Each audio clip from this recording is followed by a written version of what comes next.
Hello everyone and welcome back to another AFK journey video. In today's video I wanted to talk about the day 1 Stomper best performing team as of right now, and probably is going to be the overall best team at least for today.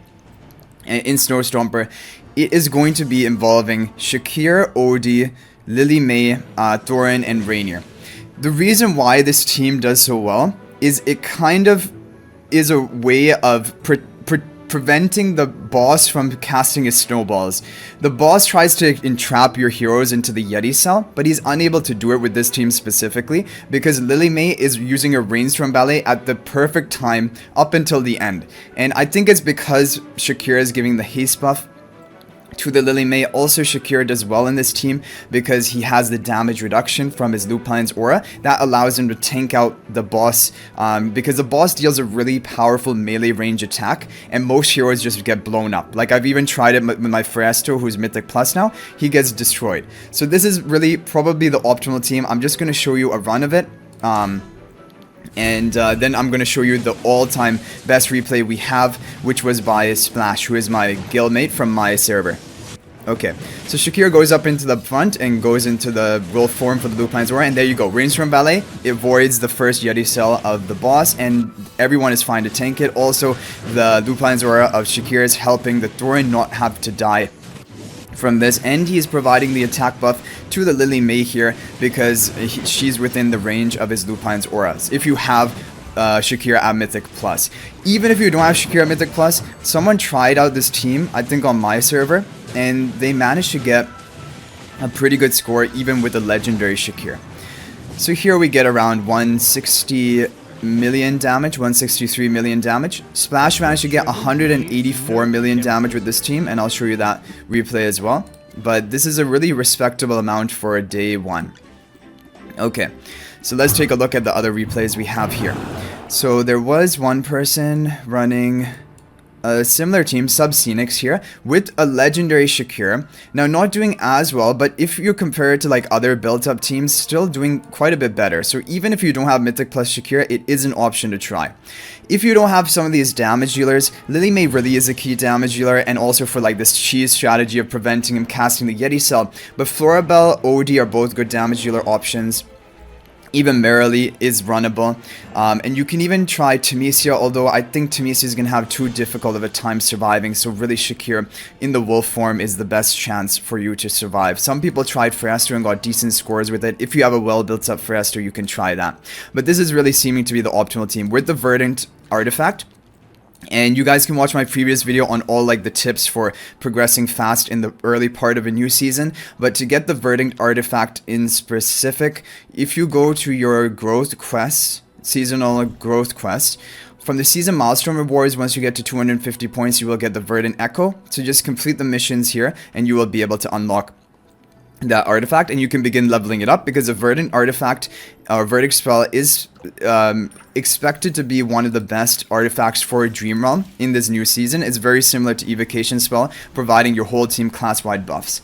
Okay, let's take a look at Splash's replay. So, of course, more developed accounts, Paragon 4 heroes, and even though his levels are actually a little bit even lower than mine because I had a level 301 Lily May in the team I just ran right now, he managed to get 20 million higher damage than me.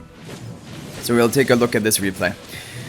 So the same things are going to happen. It's going to play out the same. I guess just the investment difference is what is going to make such a big amount. There, she's going to dodge the first Yeti cell. And if there was a way for her to dodge the final Yeti cell, which is casted by the boss, then that would allow you to get more damage here. But I think that's not possible because it always seems like right at the end the boss does trap you. And yeah, so does he manage to clear this in time without his team dying? Because my problem is I can't kill it and my whole team dies by the point I'm done. Yeah, his Shakir actually lives here and his Odie lives too. That's how he managed to get a higher score on this.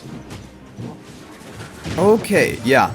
So maybe if I did more runs, I would also be able to get a score like this, but I did quite a few and I wasn't able to have like Odie and Shakir surviving towards the end. But anyway, this is probably the optimal team. Definitely something that you guys should try out for day 1 of the Stomper boss. And as you saw here, even if you have an unbuilt up Shakira only at legendary rank, you can still try out this team. If you have Lily May and OD built up, and maybe with RNG, it could get an even better score than this. So let's just take a brief look at the Verdant spell artifact. So the stat distribution is pretty decent, tankiness as well as the attack. There isn't like the crit percent, which like was on the evocation spell, which was one of the reasons it was such an effective artifact for Dream Realm content. But it does provide you the buffs. When a battle starts and every 15 seconds afterward, grant a class-based buff to each hero and their summons for 5 seconds. For each class deployed, this buff's duration extends by 1 second up to a maximum of 8 seconds. So if you have 3 different classes deployed, you're going to gain the maximum buff duration, which is 8 seconds. And 8 seconds is a long buff. Like every 15 seconds, you're getting an 8-second buff. That's more than 50% uptime of this buff. And you just have to have and you should have 3 or more classes deployed in most teams. Warriors gain 20 life drain, for Kruger in the front line, Scarlita, although Scarlita is not a great Dream Realm hero as of right now in this new season. Tank gains 20% damage reduction, that is really strong. Rogue, and so the class specific stats are really beneficial for the specific heroes. It's even kind of better than evocation spell because of that. Gains 20 penetration for rogue heroes for more higher damage output. Support gains 20 haste, which is huge. Marksman increases 35 attack speed. Mage increases energy gain by 20%. Really powerful effects.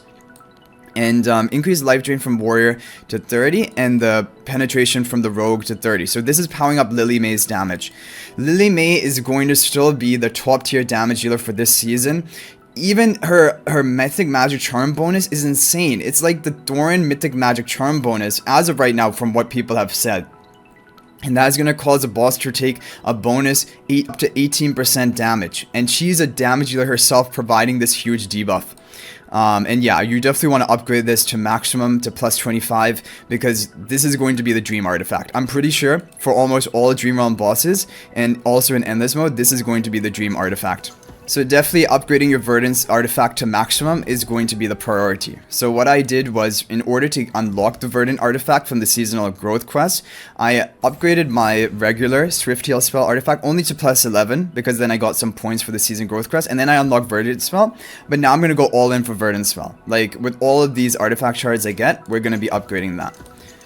And I think the artifact shards are going to be the same from 11 to 15. This is going to be the same for all of the different artifacts you own, but then on the higher floors of Legend Trial you're probably going to earn the higher quality artifact shards in order to push them even further than that.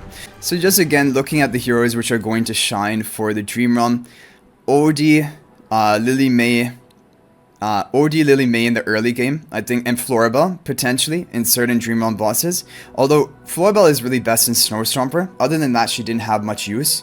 So I don't suspect that Floribel is going to be great, but I think OD, Lily May, Merrily, these are the damages you're going to expect to see a lot. Maybe even Shakira and more Dream Realm bosses for the survivability, because that damage reduction helps your team survive for better. Fiestro is usually better in Endless boss modes. One sad thing for my Fiestro, I didn't realize it, but you have to upgrade a hero to Supreme before you're able to get them to plus 15 exclusive equipment. I wanted to just get him to plus 15 to get the stat bonuses and the additional effect without having to take him to Supreme, but now I'm gonna have to take him to Supreme because I've invested into him, and try to get him to plus 15, so that eventually, because for a Dream Realm, like the problem with him, even at Mythic Plus with the plus 10 exclusive equipment, he's not to his full potential. I think Supreme and then plus 15 is pretty much his full potential. Then I don't have to take him to Supreme Plus. I really just don't want to take him to Supreme Plus because it's an extra 4 copies, and that's like, I don't know, it's a lot to do. Also, I haven't built up Taylene. I need to think about, am I going to build Taylene or not? We know that Taylene is going to be very strong in this season, but I wonder how applicable she will be in the Dream Realm bosses, because for Snow Stomper and Necrodrake, and we've already talked about it, she doesn't have a huge place there. And for the Skyclops, maybe with her Mythic Magic Charm bonuses, she will be the best damage dealer option, but I think you could sub her out for someone else and do fine. But really for King Croaker, she is going to dominate. And for the new Dream Realm bosses, potentially, she will also be amazing. But maybe not Crystal Beetle, because Crystal Beetle, the magic damage dealers just didn't do that well, because their attacks kept getting dodged. So we don't know about Taylene but she could be good for Crystal Beetle. Like, she could be one of the best damage dealers. Anyway guys, that's going to be it for this video. I hope you enjoyed it, and good luck with this team. I'm going to update you every day on whatever I've found to be the best Dream Realm teams and share them as a video. Also, I will update you on my progress. Probably at the end of today, I'll see how far I can push with the AFK stages, and then update you like with a final progression video, and also to show you how far I've pushed up in Supreme Arena.